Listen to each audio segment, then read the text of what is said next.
वणी शहरातील सावित्रीबाई फुले चौक परिसरात नगर परिषदेमार्फत प्रस्तावित जलशुद्धीकरण केंद्राच्या कामासाठी सुमारे 30 वृक्ष तोडण्याचा प्रस्ताव असल्याने वृक्ष संवर्धन समिती वणी यांनी तीव्र आक्षेप नोंदवला आहे। याबाबत समितीने आज दिनांक 8 जून रोजी मुख्य अधिकारी वणी नगर परिषद यांना निवेदन सादर करून वृक्ष तोडीचा निर्णय तातडीने रद्द करण्याची मागणी केली आहे।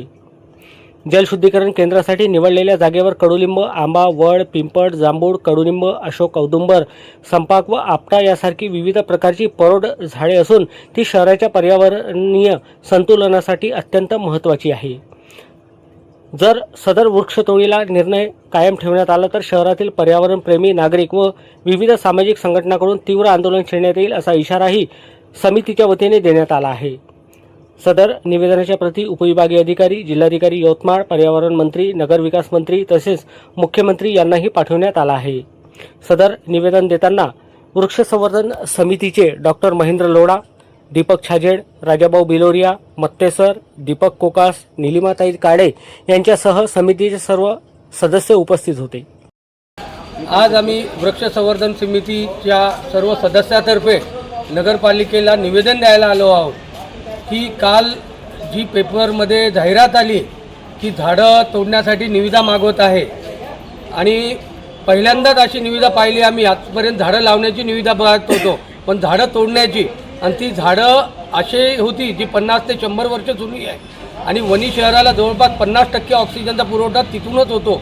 ते इतक्या सर्वांनी तिथं ते झाडाचं महत्त्व सगळ्यांना माहिती आहे आणि ते तोडून तिथे वॉटर प्लॅन्टचं चालू होतं। आज आम्ही त्यासाठी वृक्ष संवर्धन समितीने त्याच्यावर हरकत घेतली आहे आणि याच्यासाठी हरकत घेतली आहे, मागील 10-12 वर्ष झालं आम्ही सर्व सदस्य मिळून वणी शहरात जिथं कुठं जागा मिळेल, जिथं काही झाड लावता येईल, जिथं काही आपल्याला ग्रीनरी करता येईल यासाठी आम्ही झटत आहोत आणि बरेच काही झाड लावलेले आहेत। मागील वेळेस पण त्या यवतमाळ रोड आणि वरोरा रोडवरचे झाडं अननेसेसरी काटण्यात आले, पाहिजे तर ते फुटपाथच्या त्याच्यात ॲडजस्ट करता आलं असतं, तेव्हा पण आम्ही आवाज उचलला होता, परंतु त्याआधीच ते झाडं तोडण्यात आले आणि आता परत तीच परिस्थिती उद्भवत आहे की इथले झाडं तोडण्याची निविदा काढत आहे आणि त्याचा विरोध म्हणून आम्ही तर आलोच आहोत। आणि कालपासून जेव्हापासून त्यांची ती ॲडव्हर्टाईज पेपरमध्ये आली, वणीतला सामान्य नागरिक पण दुःखी होत आहे आणि सर्वत्र तीच चर्चा आहे की हे झाडं वाचले पाहिजे।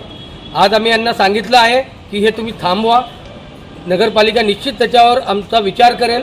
जर ही अशीच प्रक्रिया राहिली तर आम्ही सर्व वणीकर जनता मिळून एक मोठं आंदोलन उभारू आणि ह्यांचा हा डाव हाणून पाडू।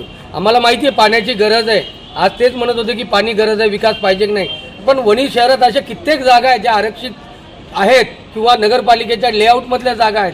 थोडी जागा जर इकडे तिकडे केली तर तेव्हा वॉटर प्लॅन्ट बी बसेल आणि झाडं वाचवेल, कारण की झाडं जर एकदा कापलं तर परत तसं झाड लावणं मला वाटतं पुढील आपल्या कुठल्याच पिढीला तो मोठं झाड दिसणार नाही। यांनी आत्ता लावलेलं जे आहेत त्याला आपण जगूया आणि जे काही नवीन लावता येईल लावता येईल। तर एवढीच विनंती माझी या तुमच्या चॅनलद्वारे, तुमच्याद्वारे मी पूर्ण वणीकर जनतेला विनंती करतो की कृपया या लढ्यात सर्वांनी साथ द्यायचं आहे आणि वणीतले जे काही झाडं हे तोडण्याची मोहीम राबवत आहेत ती आपल्याला हाणून पाडायची आहे आणि विकास पण करू आणि आपण आपलं निसर्ग पण टिकूया।